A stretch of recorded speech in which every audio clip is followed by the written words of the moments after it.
Okay, so we acted on it. Okay, now the challenge we all have, everyone say, I choose to erase my inertia and deal with the things I need to deal with.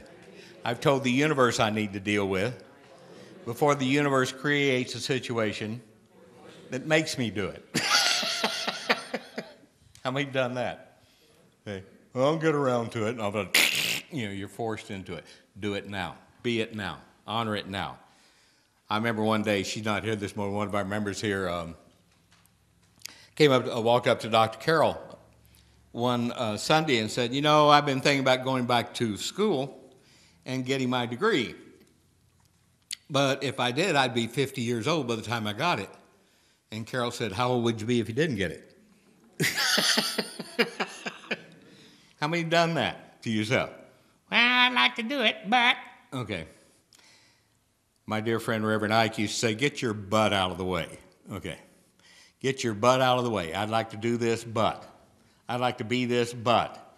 I'd like to have this, but. I'd like to accomplish it, but. Okay. And what do you say? Say it with me. Get your butt out of the way. Okay. See, once you get rid of your excuses for not doing it, what are you going to do? When you honor the best of yourself and let it be your way, it unfolds as your way. I've shared this story with my class over the year, but it was a great motivation for me in hindsight after I accomplished it. I was about 14 years old in New Mexico. We were hiking from New Mexico into Colorado. And we were all in our teens, except for the adults who were there.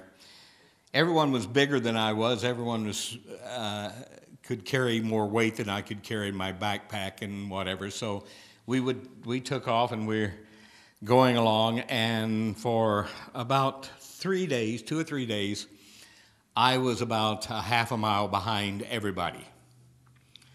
And I was crying, and you guys walk too fast, and I'm giving all my stories about how terrible it was to be a half a mile behind everybody else.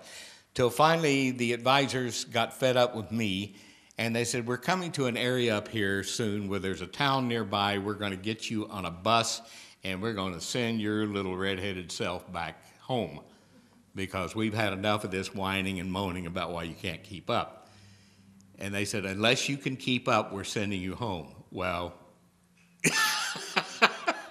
I didn't want to go home. So what did I do? I sat down that night and figured out, how can I do it? So what I did the next morning was I got up a half an hour earlier than anybody else. I got my pack all set up and my thing rolled up and put behind me, and I hooked up and I took off down the road. And so for the first 3 or 4 days, I was affirming, I can't keep up with anybody. And for the rest of that summer, it was nobody can keep up with me. Now, I learned something about doing that and healing that inertia. I got to the next campsite before anybody else did. I got the best place there. I got You see where I'm going with this? Okay, so I learned something. All you got to do is do what? Get up a little earlier, try a little harder. How many know that the happiest person on this planet and the unhappiest person on the planet are spending the same 24 hours to think? See, it's not. It's the thoughts you're thinking that are producing your experience. It's not. And the challenge you have is if you don't know how to think higher, better, happier, healthier, more prosperous thoughts, then you get yourself in class and get yourself to a point where you begin to redefine yourself and take responsibility for your next idea as it moves forth. Your next idea is going to produce something. Why not let it start with the beautiful? Why not start with the wonderful?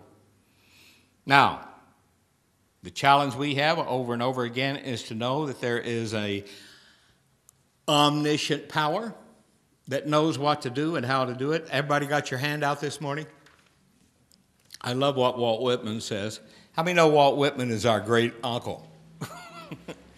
If you go back to Emerson, the great-grandfather of our teaching, and all the transcendentalists of New England, Henry David Thoreau, Emily Dickinson, Abraham Lincoln, and Walt Whitman, who never would have been published unless it was, if it hadn't been for Emerson. Whitman was a wonderful transcendentalist and was teaching by way of his poetry what we teach and understand. He said, and I have your handout here in front of me, there is something else very great. It makes the whole concide it magnificent beyond materials, with continuous hands sweep and provide for all. Everybody say it. Doesn't say some. It says what? All. Okay. Jesus said, Our Father, which art in heaven, hallowed be thy name, thy kingdom come, thy will be done on earth, the outer experience as it is within. Our Father. He didn't say some of us. He said ours. Our is plural to infinity. That means the Buddhist and the Baptist. Don't tell the Baptists that, they may not understand it, but it's the Buddhist and the Baptist and the Presbyterians and the Methodists, and as Dr. Holmes said, they're no better than we are and we're no worse than they are. We're just all doing what we're doing at the level of our understanding. Everybody say the first paragraph with me here. I am the perfection of God in action. As I maintain a consciousness of the wholeness of God, I am made whole in every aspect of my life.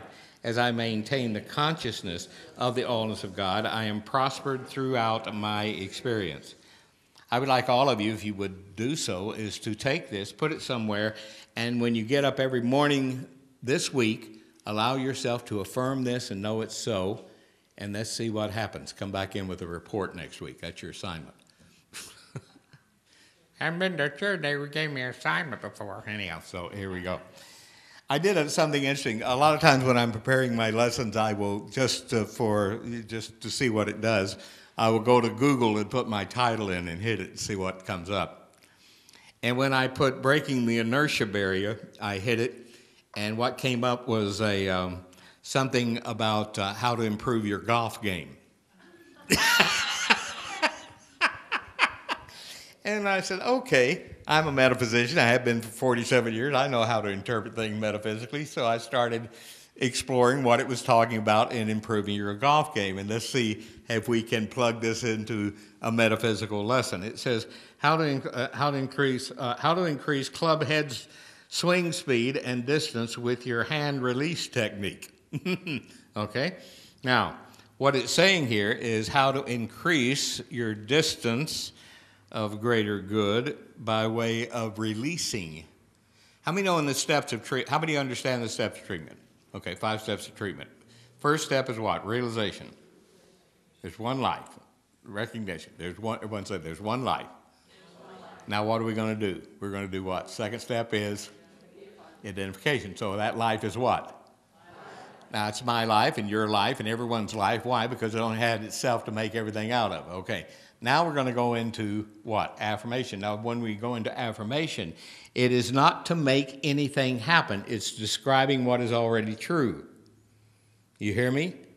We don't use treatment to make anything happen. It's letting go and letting God, not making God or making a deal with God or begging God or beseeching God. It's affirming truth. Why? Because all the power of God is ready, willing, and able to become your next experience by way of your word. Dr.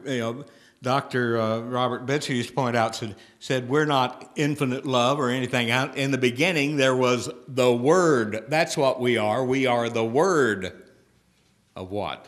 Of infinite life.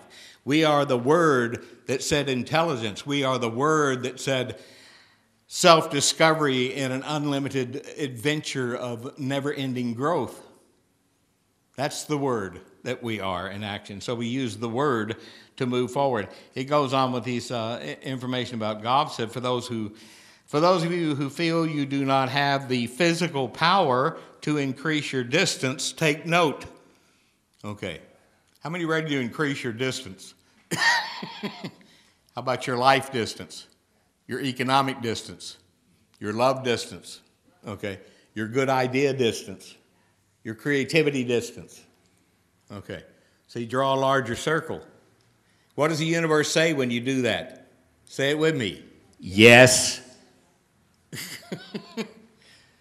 Dr. Holmes said once that G-O-D should be spelled Y-E-S. Because that's what it is. And if we could wake up and realize the consciousness that we are in action and its power is always responding yes to what we think. You see, it can't say no. It's the only thing the universe can't do. It cannot say no.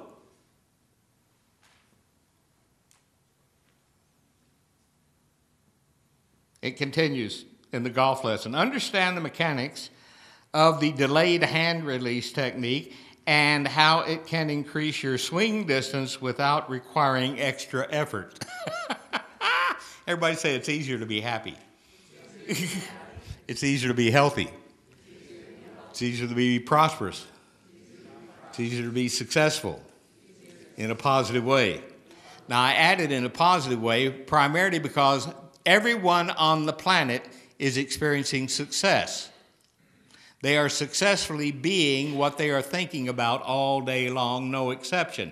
So if you want to increase your greater good, increase your consciousness of the truth of yourself, and then let that truth think, and automatically it thinks in a greater way. And there's no exception to this. I gave you another handout. This is a wonderful lesson by Dr. Ernest Holmes. He says your consciousness of good is acted upon by the law of mind. Such awareness acts as a law of elimination and expulsion